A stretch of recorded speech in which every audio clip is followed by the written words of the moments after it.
We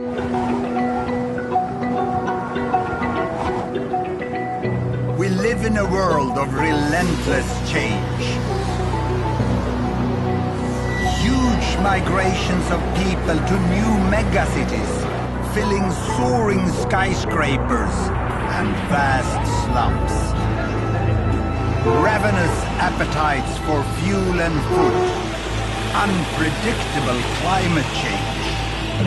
And all this in a world where the population is still growing. Should we be worried? Should we be scared? How to make sense of it all?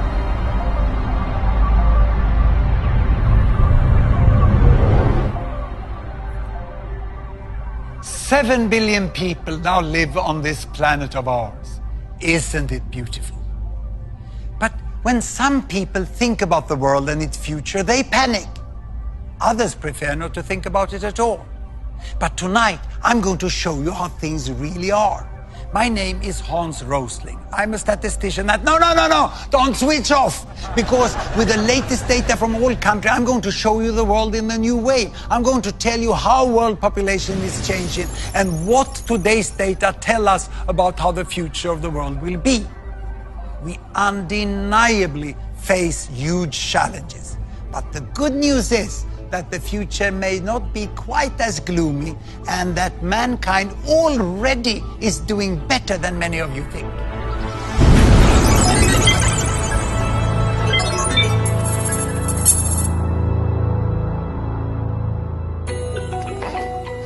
Babies, each one a blessing. But many people think population growth is out of control. Some even talk of a population bomb. Are they right? So where are we with population today and how did we get here? I'm going to tell you a story about everyone who ever lived. Well, at least during the last some 1,000 years. Here we go. I give you two axes. This is time in years. And this one here is world population in billions. In the year 10,000 BC, when the first people were becoming farmers, then the archaeologists estimate that the world population was only 10 million. Imagine 10 million, that's like Sweden today. A world of only Swedes.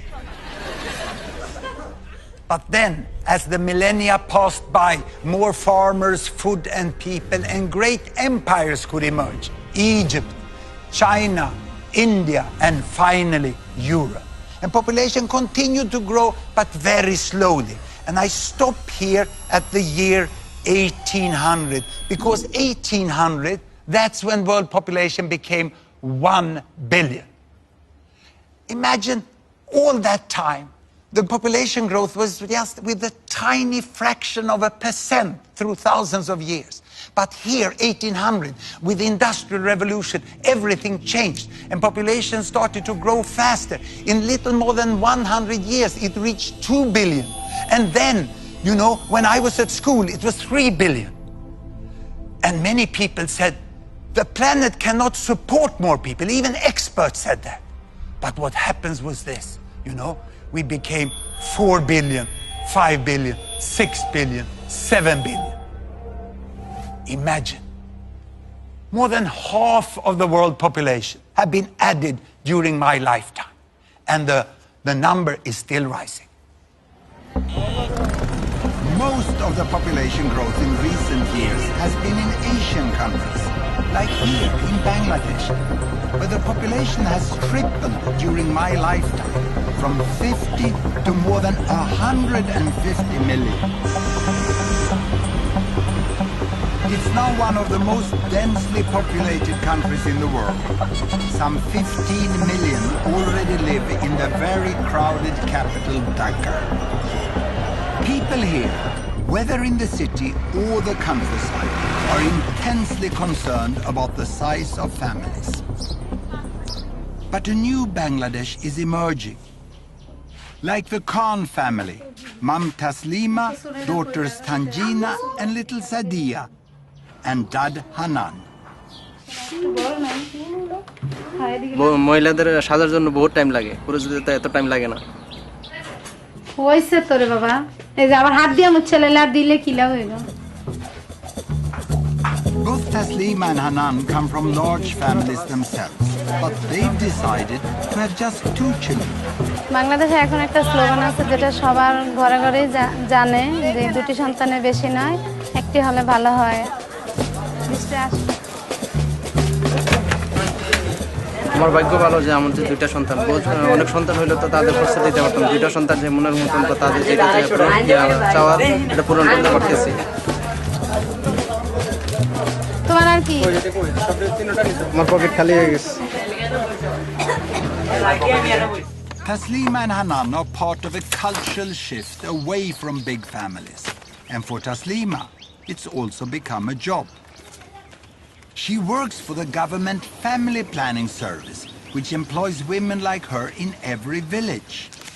She goes door to door to try to help others to have smaller families too. মাসে গেছেন আজকে কতদিন? এইদিকে সমস্যা 5 তারিখে। তারপর আর কোনো পদ্ধতি নেন নাই? তাহলে সমস্যা হবে না? আমার বাচ্চা কোন সময় যাবে? আমার তো মনে করেন হয়তো অনেক দেরিতে বাচ্চা, এই যে বিয়ে। তারপরও আপনি এখন তো 2টা বাচ্চা হয়ে গেছে। আমি তারা গেলাম না, এবারে সবার লেগে যাই না। আবার আমি Taslima offers advice, moral support, and most importantly, a range of contraceptives. এগুলো কন্ডম। আপনি তো 3টা মেয়ে, এখন আর বাচ্চা নিবেন? হ্যাঁ, আমি বলতে পারি আর বাচ্চা জন্মদান করার হয়েছে আপনার বাবা জানবে কেনা? কষ্ট তো আপনার করতে হয়, কষ্ট তো আর বাবা করে না। কষ্ট কে করে? কষ্ট করলাম, হে যদি ফুলতে লেগেই করে তা আমার কিছু করার আছে।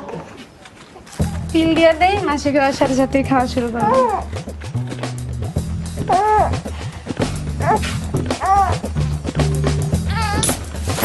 যে অনেক যারা একটু কম শিক্ষিত এরা বুঝতে চায় না, বুঝাতে হয়, অনেক সময় লাগে এই আর কি। So how successful has Taslima and Bangladesh been in reducing fertility rate? That is, number of babies born per woman. In Sweden, we set up Gapminder Foundation to make the world's data available in a way that everyone can understand. So I can show you the situation in Bangladesh and what has happened. Here, a horizontal axis, babies per woman, all the way from 1 to 2 to 7 to 8. And here, a vertical axis, that is lifespan, life expectancy, how many years a newborn can expect to live, from 30 all the way up to 90.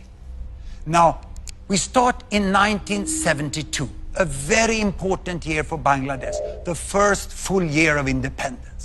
That year, Bangladesh was over there, and they had on average 7 babies per woman, and lifespan was less than 50 years. So what has happened after independence? Have life become longer in Bangladesh? Have children become fewer? Here is the data. I start Bangladesh. Indeed, you know, life is getting longer and babies fewer, 6, 5, and life even longer, 4, 3, and they land now almost to 2. It's 2.2, and the lifespan is 70.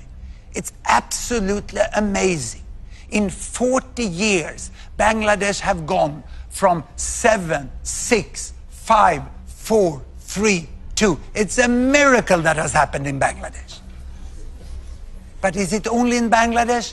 Well, I'll show you the whole world. I will go back 50 years in time to 1963. Here are all the countries. And these green ones is America, North and South. The yellow ones is Europe, East and West. And blue is Africa, North and South of the Sahara. And red is Asia, and we include Australia and New Zealand. The size of the bubble show the size of the population. Look, the big ones over there is China and India, and Bangladesh is just behind. In 1963, the average number of babies born per woman in the world was 5.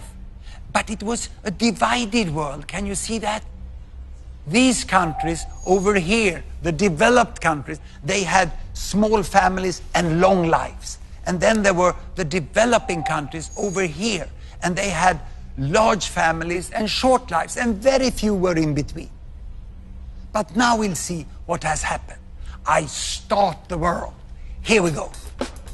And you can see that China is getting, the big bubble is getting to better health, and then they start family planning, they move along to smaller families, and the big green, look at Mexico. Mexico is coming there, and this is Brazil also, the green in Latin America, and here India is following. India is following. The big red bubbles are Asian countries going this way. Many Africans are still with many babies born per woman, and then Bangladesh over there overtakes India on its way to the small family, and now almost all go up to this bubble. Even Africa now starts to move. Ooh, that was the earthquake in Haiti. And now everyone ends up there. What a change we have. Today, you know, in the world, the average is 2.5. Imagine, you know, it used to be 50 years ago 5, and the world has changed. The average number of babies born per woman have gone from 5 to 2.5, and it's still decreasing. What a big change. People would think that Bangladesh and countries like that is some sort of epicenter of a population bomb. They couldn't be more wrong. To me, health workers like Mrs. Taslima and their colleagues, who have taken their countries from this side all over in a few decades to much better health and small families, they are the heroes of our time. It's an amazing change that has happened. We no longer live in a divided world. But how much do people know about this amazing change? At Gapminder, we not only show data, we also measure how much people know or don't know about the world. So we did a first survey in Sweden. The results were depressing. So we did our second survey in Britain. And we had high hopes because the British have been all over the place, you know. So we thought we would get good results here. The first question we asked was, how many babies do women have on average in Bangladesh? And we gave 4 alternatives: 2.5, 3.5, 4.5, or 5.5. This is the result of the British survey.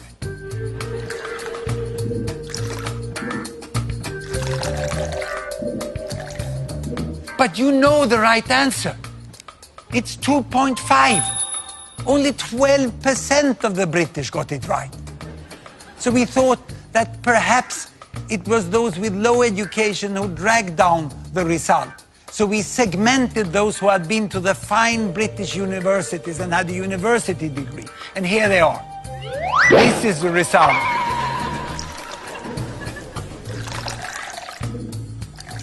If anything, worse. So now you may conclude that the British lack knowledge about the world. What if I would have asked this chap and his friends? I would have written the different answers on bananas and let them pick one banana each, you know. This result I would get. Of course, chimps know nothing about Bangladesh.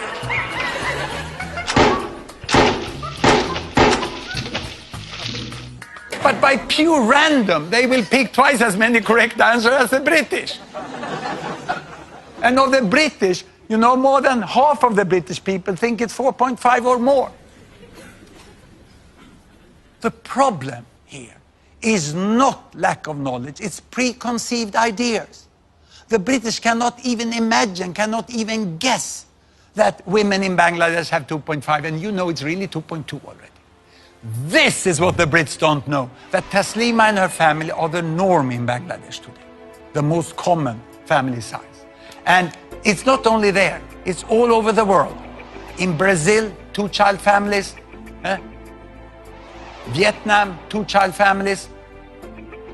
And even in India, the most common family size is 2 children today. And also if you go to the African continent, you go to the big cities here, Addis Ababa, you have less than 2 children per woman today in Addis Ababa.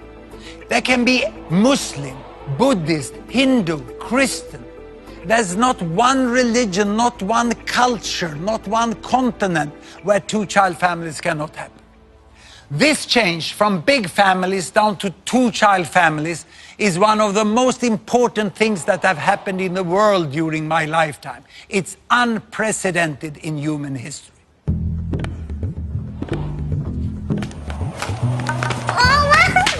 here we are, back in Bangladesh. Let's find the reasons behind this historic and continuing shift from large to small families. Almost all girls in Muslim Bangladesh, like 15-year-old Tanjina, go to school today. The government now even pays families money to keep their daughters on at secondary level. At Tanjina school, boys are now outnumbered by girls.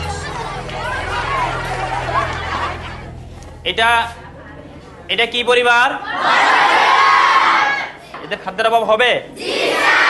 আর এদের You could hardly miss the point of this lesson. বাসস্থানের অভাব পড়বে? এটা কি পরিবার? এদের কি সমস্যা হবে? Education is effective, and there are also new opportunities for Bangladeshi women. Despite continuing inequalities, there are more jobs, and Tanjina is aiming high. আমার স্কুল যেতে খুব ভালো লাগে। আমাদের মায়েদের সময়ে তখন অনেক তাড়াতাড়ি বিয়ে হয়ে যেত, তারা লেখাপড়ার সুযোগ পেত না। কেবল আশা, আমরা এই সম্বন্ধে অনেক আশা করতে পারি যে আমরা ডাক্তার হব, ইঞ্জিনিয়ার হব। More and more young women here are seeing how different things could be for them. তোমরা 17 বছরের বয়সে কি করে বিয়ে করছো যে আমি এটা ভাবতেও পারি না। আমি তো 2 বছরের পরে এটা কিছুতেই সম্ভব না, এত তাড়াতাড়ি বিয়ে। তখন বুঝি নেই, ভুল করছি। এখন তো মানুষ ভুল করে না। তো তোমার কত বছরে তোমার চিন্তা ধরো যে বিয়ে শাদীর চিন্তা ভাবনা 25 বছর পড়াশোনা শেষ করে একটা চাকরি, ডাক্তার হয়ে তারপরে। ভালো বুদ্ধি আছে তোমার।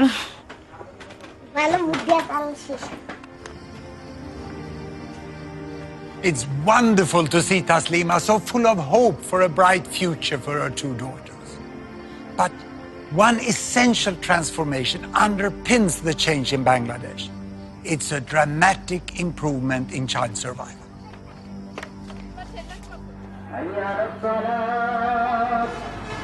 It's Ramadan, the Muslim month of fasting and reflection. At this auspicious time, Hanan is helping his parents to tend the family graveyard. 3 of Hanan's siblings died when they were very young. They are buried here. লুন্টি রুসিলায় মারা গেছে, খুব কান্দাকাটি করছি, আসাও গেছি, আইছি, খুব দুঃখের বিষয়। ব্যবস্থা থাকতো, ডাক্তার থাকতো, তো চিকিৎসা করলে একটু তো বাস। মনে পড়ে না, আমি যার দিন বাইছে তো একদিন মনে পড়বো না আমার।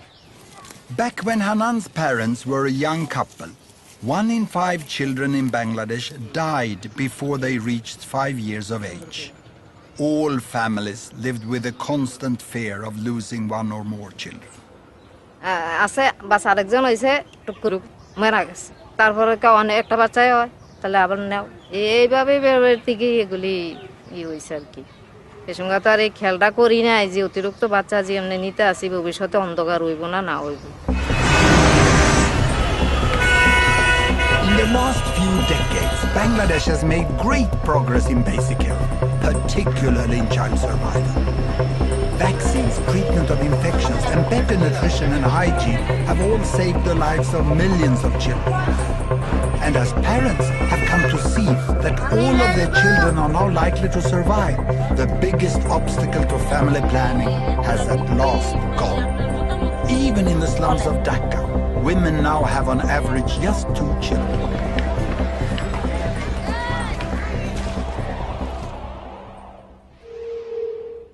Child survival drives everything. Let's go back into history. Why did the world population grow so slowly before 1800? Well, throughout history, all historical records show us that on average, 2 parents got more or less 6 children. But that looks as a very fast population growth. So why didn't it grow? Because 1, 2, 3, 4 of the children died before growing up to become parents themselves. People in the past never lived in ecological balance with nature. They died in ecological balance with nature. It was utterly tragic. But with the Industrial Revolution, this changed. Better wages, more food, tapped water, better sanitation, soap, medical advances. You know, so why did then, from all these advances, why did population grow? Was it because they got more children? No. 1963, that year when I was at school, actually the number of children per woman had decreased a little in the world to 5. And the reason for the fast population growth was the improved child survival. 4 survived at that time. But still, 1 out of 5 died. That was still terrible. So it's only in the recent decades that most of the countries have taken big leap forwards in child survival and in family planning, so that we are now approaching the new balance. And it's a nice balance. 2 parents on average get 2 children that survive. We have families in a very happy balance. This is the most normal family situation in the world today. And what does this mean for the future here? I will show you the projection, the best projection into the future from the finest demographers we have at the Population Division of the United Nations. And it looks like this. It's going to continue first up to 8, and then it goes up to 9, and then it goes here. But see, it's slowing down. By the end of the century, it's becoming more flat there. And if I do a close-up on this, you can see that we are expecting a slowing down and the end of fast population growth. But of course, this is a projection that has a certain degree of uncertainty. But we are sure that we are at the end of fast population growth within this century. It's all due to a remarkable effect of the falling fertility rate. Look here, if we go back into this. I'll show this by showing you the number of children in the world. The number of children from 0 to 15 years of age. Here they come. Look, the number of children there increased slowly, and then also it increased rapidly. So by the turn of the century here, there were 2 billion children in the world. And to me, that was an important year, because that was when Doris was born. That's my first grandchild. And she was born at a very special time for children in the world, you know. Because the specialists, the demographers, estimate that from this year, the number of children in the world will continue like this. It will not increase any longer. By the end of the century, we will still have 2 billion children in the world. When Doris was born is when the world entered into the age of peak child. The number of children are not increasing. Now, this will confuse you, because how can then the total population grow like this if the children doesn't increase? Where will all these adults come from? And to explain that, I have to leave this fancy digital stuff and show you real powerful educational material we have developed. And it's here. I will show you the world population, ladies and gentlemen, in the form of foam blocks. 1 block is 1 billion. 1 block is 1 billion. And that means that we have 2 billion children in the world. Then we have 2 billion between 15 and 30 years of age. These are rounded numbers. We have 1 billion 30 to 45. We have 1 billion 45 to 60. And then we have my block, 60 years and older.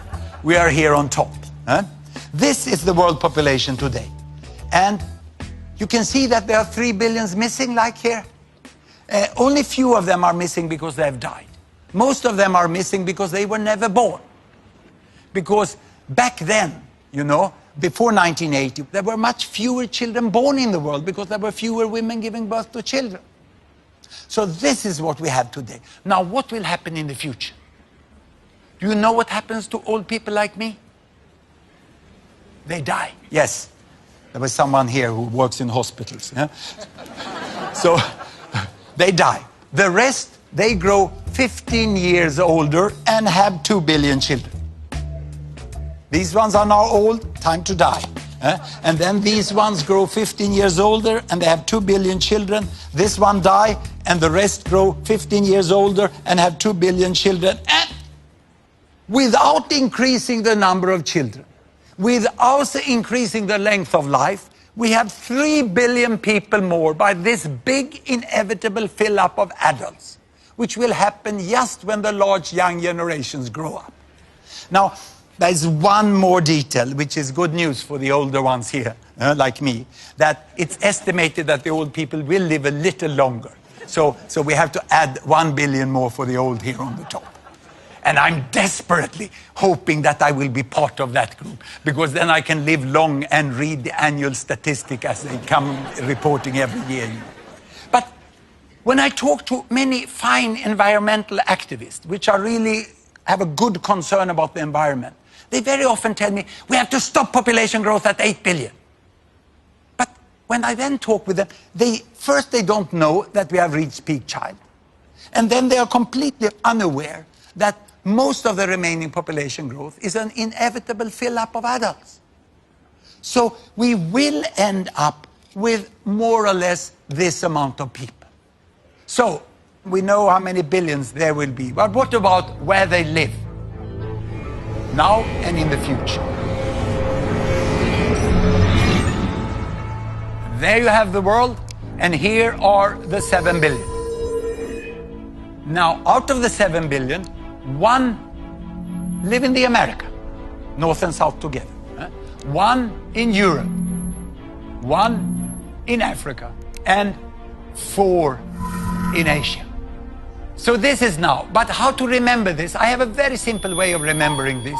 I put up the numbers like this, and then I say, this is the PIN code of the world, 1114.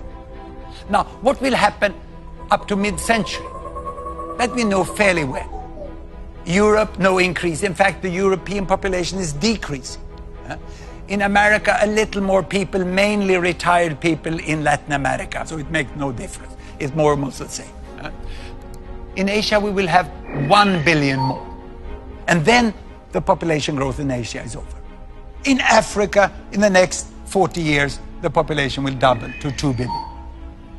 Now, to the end of the century, well, we know quite well, no more people in Europe, no more in America, no more in Asia, but Africa is set, as we have data today, for another doubling. So there will be 4 billions in Africa. The 2100, and probably the final PIN code, will be 1145.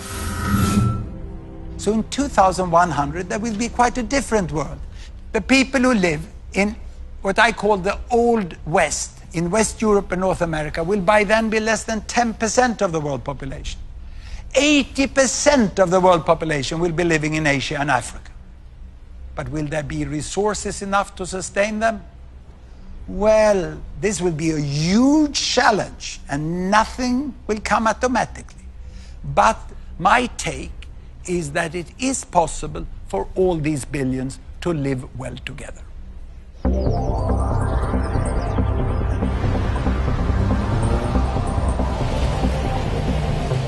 Certainly, it's easy to see the potential for a prosperous and peaceful Asia with 5 billion people. Japan, South Korea, and others are already rich. Following them on the road to wealth are larger and larger parts of China, India, Indonesia, and many other Asian countries. Even in poorer Asian countries, more and more are getting a decent life. But what about a future Africa of as much as 4 billion? Won't most of them be living in terrible poverty? I have seen extreme poverty in Africa. 30 years ago, I spent the 2 most intense years of my life working as medical doctor in one of the poorest countries, Mozambique, on the east coast of Africa. Mozambique had just become independent after a long war against the colonial power Portugal. And my job was to be one of 2 doctors, we were both foreigners, for 300,000 people. And this was the hospital. My wife was also there working as a midwife. This is the entire staff of the hospital. Those with white coats had the chance during the colonial period to get a professional training of at least 1 year. The others, many of them, couldn't even read and write. But they all worked with such dedication and motivation. But the patients came with the worst diseases of extreme poverty, and our resources were often not enough. And especially my skills as a young doctor did not meet the need of the patients. Mozambique is still today a very poor country, but things have improved immensely since I was there 30 years ago.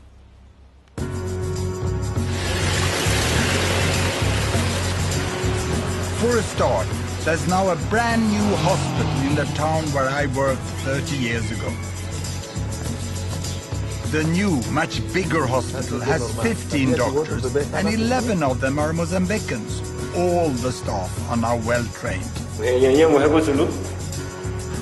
The director of the hospital is Dr. Kashimo, the obstetrician. Tudo indica que estamos perante uma gravidez gemelar. The transformation here is amazing to me. Temos o serviço de urgência, de pediatria e cirurgia e ortopedia. Hoje temos grandes laboratórios, as farmácias que funcionam 24 horas. They routinely save women in childbirth with cesareans, something that was impossible when I was there. E isso hoje em dia nós é possível fazermos cá, com uma equipa que está formada e com um bloco operatório com essas condições, que está equipado igual que um bloco operatório que está em qualquer lugar do mundo. Everything has improved so much. Those born in Mozambique today should have a much brighter future.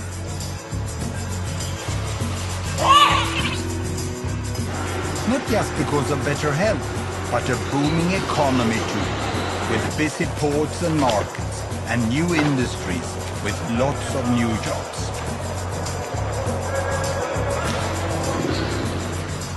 I know you might be thinking that this good news is just about cities and towns. And it's true.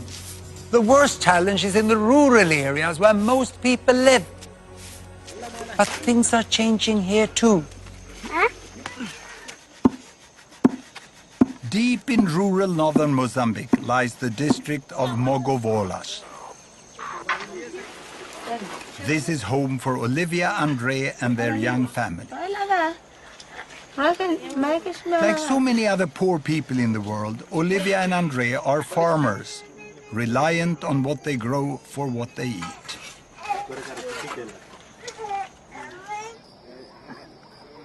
It's 4 a.m. and the day's tasks beckon. Andre heads straight to the fields. Olivia first goes to fetch water. Both have to walk miles to get anywhere. Well, okay, kastara ora bili. Hey, kapanya tu water shark. Ini kastara inta igora bili. Inta kimpia pahiki boliga kilamwe. With no other means of transport, everything has to be carried.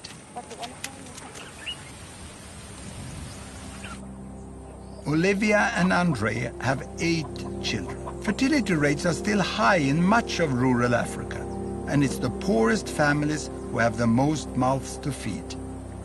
Anything this family can spare, they'll sell. Mi kirero o sofereri masikino lima pe kino lima pe wakule purututu masivali wakule purututu ne nkimpanyere tu parawera permenu shikiwe he opanya mzuruku wawera kitihe kaba na akalaba. Yet economic growth is slowly trickling into the countryside. Empagela kitenka kichapele nonela ki kivandriya kataru. Now Andre has set his sights on one thing he believes will change everything. Pankerero vela vela kina mochela weta mahoi kana chike. Bicycles can make a huge difference to the lives of the rural poor. They save hours every day and get so much more done. With a bicycle, they can carry much heavier loads to the market and earn more money. They can travel to find work. And if they get sick, they can reach a health clinic in time. Opora kitume chinka kino riri kino teli ya pe kino kala normal teli wa porque e chinka etoke hikale chinka etok owe hawe tuyo etoke yo kelonke. Andre and Olivia have been putting money away for 2 years. They haven't quite enough yet. Everything now depends on the sesame seeds, which they are just harvesting. If they can get a good price, they might just make it. Andre and Olivia live in one of the poorest countries, and they live in the rural area, which is the poorest part of that country. So how many people are there in the world living like they? And how many are there that are poorer? I'm going to show you this yardstick. Very simple, poor and rich. And here I have all the 7 billions again. They are in a very simplified way lined up there from the poorest to the richest. Now, how much does the richest billion earn here in dollar per day? Well, let's look here. Ooh, it's coming up, it's coming up. Ooh, yo. I can't even reach $100 a day. Then let's look at the middle billion, who is exactly in the middle. How much do they earn? It'll come, yes, just 10. And then I go over here to the poorest billion. How much do they get? Well, just 1. This is the difference of the world today. And the economists, they draw a line which they call the line for extreme poverty, a little above $1. That's when you hardly can have enough food to feed the family. You cannot be sure that you have food all days, you know. And 1 billion is clearly below that still. And the second billion is sort of divided by that line. And then the others are above it. Now, the poorest people, they can hardly afford to buy shoes. And when they get shoes, the next thing they will save for is bicycle. This is where Andre and Olivia is. And after bicycle, you will go for the motorbike. And then after the motorbike, it's the car. And I remember when my family got the first car. It was a small grey Volkswagen. The first thing we did was to go to Norway on holiday, because Norway is so much more beautiful than Sweden. It was a fantastic trip. And now I'm in this group. I can go, like the richest billion, we can go on holiday by airplanes. Of course, there are people who are much richer than the airplane people. Some are so rich, so they're even contemplating that they should go as tourists out into space. And the difference in income from the airplane people to the very richest over there is almost as big as it is from the airplane people here, you know, all the way down to the poorest in that side. Now, the most important to remember from this yardstick is this. And I need to show you this, I need my stepladder. Sometimes you need some old, well-functioning technology also. Here.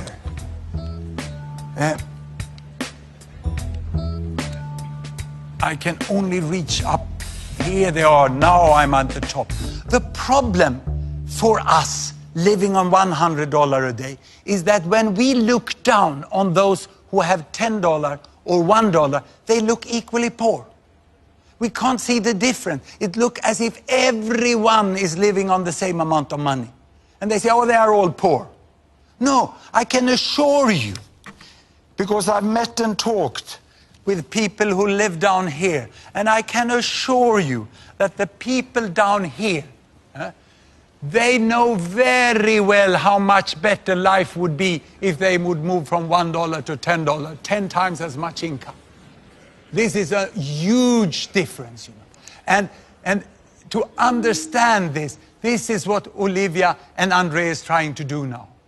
Each little step they take along this line here, you know, from the shoes towards the bicycle, small as it may seem from far distance, make a huge difference in their life. And if Andre and Olivia would get that bicycle, it would speed them along to better life and better wealth up in this end. Today, Andre and Olivia are preparing to sell the sesame crop they've been growing for many months. Pero esa acala ya acala 25. Asintano va, o cala un poco normale, only toma 40, 45. But Andre and Olivia will have to be careful if they are to get paid the proper price. No kala no shuti hiya twale, to kwale nda ya ro kunyale iwe. Bali balansa tsa bale water wa no ro bale tsoli kana. Ahana tukwa ka shininya le bantsuwela ya vo. Akora pizzari 10 kilo. Vale nro kuma ba balansa mbale hiyo ni pizza andre.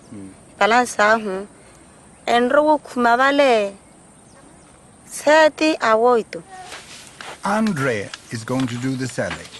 And for the last time, he hopes, he has to get help to transport the crop to market.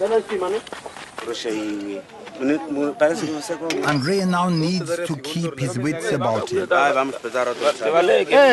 Amico, muhakumo tukula, kirili ko tanu kuwehetoko. The deal is done, and Andre is happy with the price he's got. Toba, jinro pa hakaba. Turu hakaba. It's the moment the family have worked so hard for. Hola. Yaroa. Hola. Yaroa. Oh, karawa bali.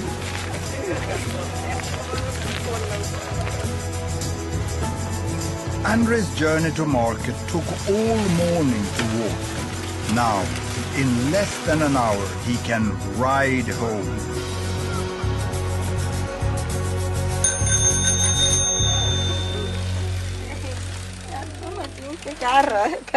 Naka tapeke ko tume chinkela marka. Lima wanguno. Oh tume chinka, naka tapeleke. The bicycle is put to use at once. The children fetch water with it. Andrea carries more crops to the market. And just as importantly, Olivia and Andrea can now easily reach their lessons for adults, so they can learn better maths and how to read and write. Senta-se nós queremos. Kitukuma yezuru kwaka. Kintume mota. Kapa kiraka markale na shanaka.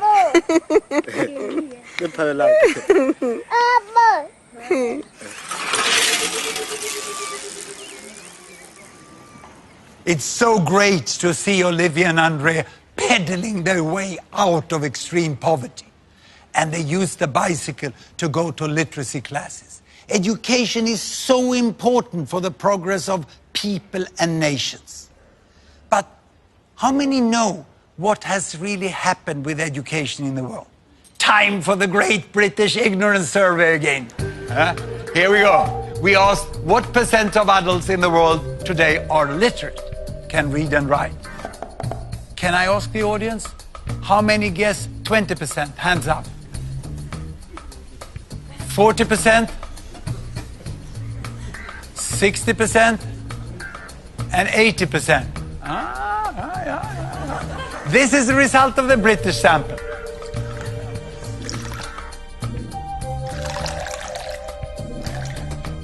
Now, by now, you can use the result of the British survey to find out what the right answer is, isn't it? Of course, it's 80% that is the right answer. At least you were clearly better than the British average. Just 80% of the population in the world can read and write today. Literacy is 80%. Actually, the last figure is a little higher. So if I would have compared that with the chimps again, you know, so it's once more, you only get random results from the chimps. But you get 3 times as many correct answers than you get from the British. And now, the university people.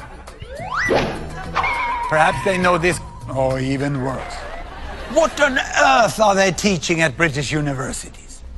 The common view about the world is outdated with several decades. The media have missed to communicate it. But perhaps this is because the world is changing so fast. Ladies and gentlemen, I'm going to give you my all-time favorite graph. I'm going to show you the history of 200 countries during 200 years in less than 1 minute. I have an axis for income. I have an axis for lifespan. I start in 1800 And there are all the countries. And back in 1800, everyone was down in the poor and sick corner. Can you see? Low lifespan, little money. And here comes the effect of the Industrial Revolution. Of course, the countries in West Europe, they are coming to better wealth, but they are not getting much healthier in the beginning. And those under colonial domination doesn't benefit anything in there. They remain there in the sick and poor corner. And now health is improving, health is slowly improving here. It's getting up here, and we are coming into the new century and the terrible First World War, and then the economic recession after that, and then the Second World War. Ooh. And now independence. And with independence, health is improving faster than it ever did in other countries here. And now starts the fast economic catch-up of China and other Latin American countries. They come on here, you know, and India is following there, and the African countries is also following. It's an amazing change that had happened in the world. You know, in the front here, we have now US and UK, but they're not moving so fast any longer. The fast movers are here in the middle. China is moving very fast to catch up. And Bangladesh, look, Bangladesh is already here, now quite healthy, and now starting with fast economic growth. And Mozambique, yes, Mozambique is back there, but they are now moving fast in the right direction. But all this I show you is country averages. What about people? Have people also got a better life? I'm now going to show you something which makes me very excited as a statistician. I'm going to show you income distribution, the difference between people. And to do that, I take the bubbles back 50 years, and then we are going to look only at money. And to do that, we have to expand and adjust the axis, because the richest is so rich and the poorest is so poor. So this will be a bigger difference than between the countries. And what we do now is that we let the country fall down here, this is United States, and spread to show the range within the country. And I take down all the countries in the Americas. And now you can see from the richest person to the poorest person. And the height here shows you how many there are on each income level. And now let's take down Europe. And on top of that, I'm going to put Africa. And finally, the region with most people, on top of everything, Asia. Now, in 1963, the world was constituted by two humps. First, the richest hump. It's like a camel, isn't it? The first hump here with the richest is mainly Europe and the Americas. And the poorest hump over here is mainly Asia and Africa. And the poverty line was there. Can you see how many people there were in extreme poverty 50 years ago? And most of them were in Asia. And people were saying Asia will never get out of poverty. Exactly as some people are still saying about Africa today. Now, what has happened? I start the world. And you can see that many people are born into poverty here, but Asia goes towards higher income, and 1 billion goes out of extreme poverty this way. And the whole shape of the world changed, and the camel is dead. It's reborn as a dromedary. And what you can see here, you know, is the variation from the richest, that is most people in the middle. And there's a much smaller proportion of the world now in extreme poverty. But be careful, it's still a lot of people, more than 1 billion people in extreme poverty. Now the question is, can this move out of extreme poverty now continue for those in Africa and even for the new billions in Africa? I think it's possible, even probable, that most countries in Africa will rise out of poverty too. It will need wise action and huge investment, but it can happen. The many countries of Africa are not all advancing at the same pace. A few are moving very fast, others are stuck in conflict. But most, like Mozambique, are now making steady progress. And what about feeding all the new African people in the future? Yes, there are shortages today, but there is also much potential here. Agricultural yields in Africa are just a fraction of what they could be with better technology.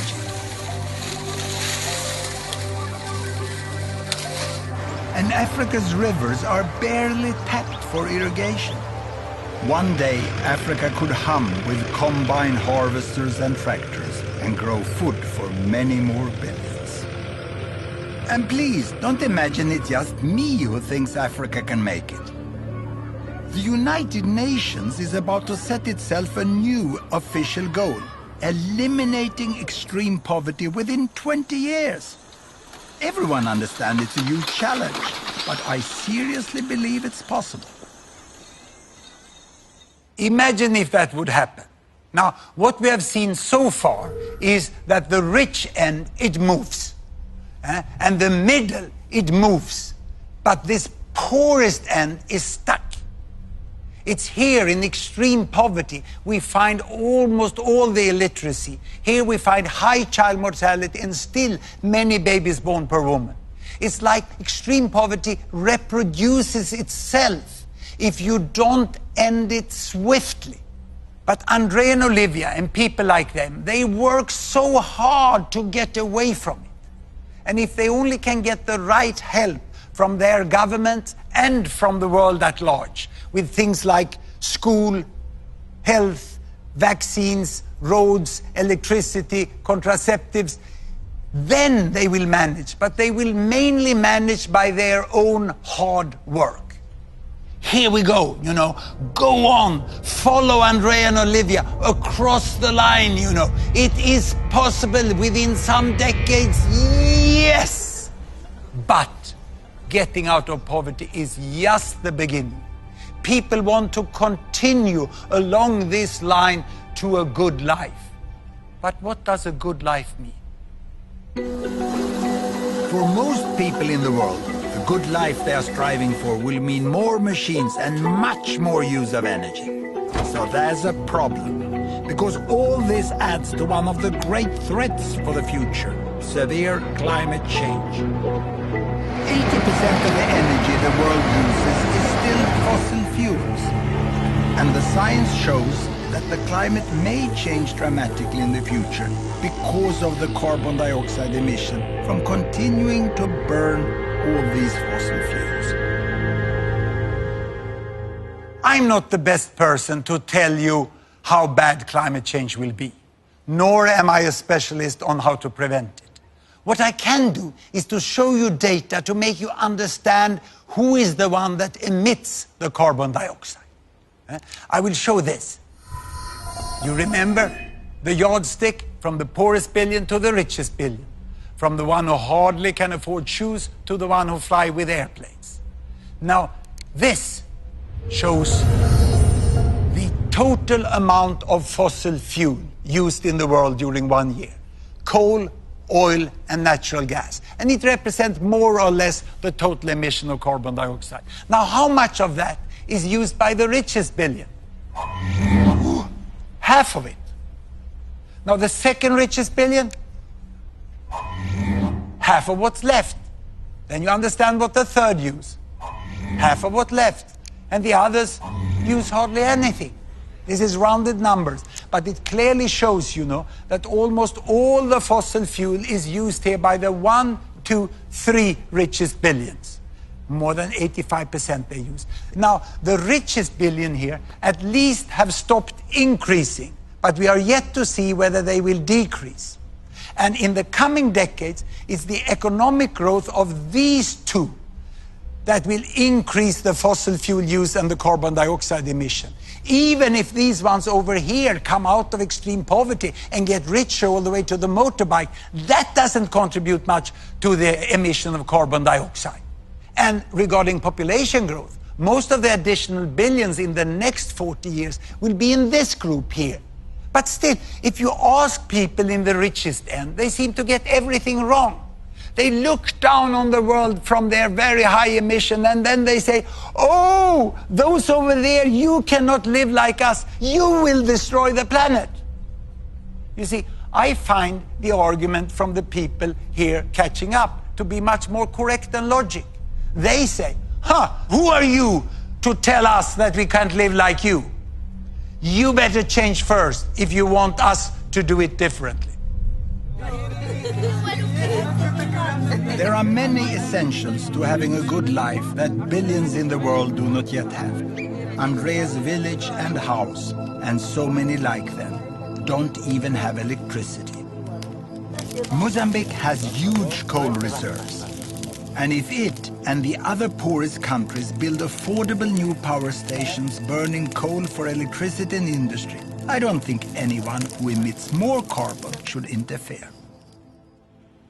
Now, what I'm going to do is ask you 2 questions that I often ask my Swedish students. The first one is this: how many of you have not traveled by an airplane this year? Quite a few can do without flying. So the next question is, how many of you have stayed away from washing machines and you have hand washed all bed sheets, clothes and laundry during the last year? I thought so. No one. Everyone who can afford use washing machine, even the hardcore in the environmental movement. And I still remember the day when my family got the washing machine. It was the 1st of November, 1952. Grandma was invited to be the first to load the machine. She had hand washed her entire life for a family of 9. And when she loaded the machine, she sat down on a footstool and she watched the entire program during 1 hour. She was absolutely mesmerized. For my mother, it also meant a lot of more free time to do other things. She could read books for me. I think that's what made me professor. No wonder we said, thank you, steel mill, thank you, washing powder factory, thank you, electrical power station. Now, when thinking about where all this leaves us, I have just one little humble advice to you. Beside everything else, look at the data. Look at the facts about the world, and you will see where we are today and how we can move forwards with all these billions on our wonderful planet. The challenge of extreme poverty have been greatly reduced, and it's for the first time in history within our power to end it for good. The challenge of population growth is in fact already being solved. The number of children have stopped growing. And for the challenge of climate change, we can still avoid the worst. But that requires that the richest, as soon as possible, find a way to set their use of resources and energy at a level that step by step can be shared by 10 billions or 11 billions by the end of this century. I've never called myself an optimist, but I do say I'm a possibilist. And I also say the world is much better than many of you think. Thank you very much.